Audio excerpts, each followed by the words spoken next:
DMK கட்சியினுடைய நிர்வாகி ஒருவருடைய இல்ல திருமண நிகழ்வில் உதயநிதி ஸ்டாலின் பேசினார். எந்த காலமும் கைவிட்டு போகாது அப்படின்னு அவர் சொல்லியிருக்கார். என்னைக்குமே கை நம்மளை விட்டு போகாது.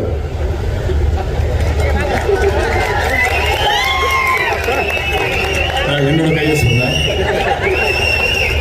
ஆனா மெனக்கிட்டு நம்முடைய கையை சொன்னேன் அப்படின்னு அவர் சொல்லியிருக்க மூலமா அவர் நம்முடைய கையை சொல்லல அப்படிங்கிறது தெளிவாக புரிகிறது. இது எங்க அப்பன் குதிரைக்குள்ள இல்லைங்கிற மாதிரி. டிஎம்கே கூட்டணி அப்படின்னாலே டிஃபால்ட்டா அதோட காங்கிரஸ் ஓட்டிக்கிட்டே இருக்கும். காங்கிரஸ் டிஎம்கேடைய சேர்ந்து டிராவல் பண்ணுமா இல்லையா அப்படிங்கிற சந்தேகம் யாருக்குமே எப்போதும் எழுந்ததே கிடையாது. ஆனா இன்னைக்கு திடீர்னு உதயநிதி ஸ்டாலின் கைவிட்டு போகாதுன்னு மெனக்கட்டு சொல்ல வேண்டிய ஒரு கட்டாயம் ஏற்பட்டு இருக்குன்னா அப்படின்னா என்ன அர்த்தம்? அங்க டிஎம்கே கூட்டணிக்குள்ள நிலைமை முற்றி கொண்டு இருக்கிறது, சலசலப்பு இருக்கிறது, காங்கிரஸ் வேறு விதமாக யோசித்துக் கொண்டிருக்கிறது, பாதை மாறக்கூடும் என்கிற அச்சம் திமுக தலைமைக்கு ஏற்பட்டு இருக்கிறது என்று பொருள். கை நழுவக்கூடிய சாத்தியக்கூறுகள் உருவாகி இருக்கின்றன என்று பொருள்.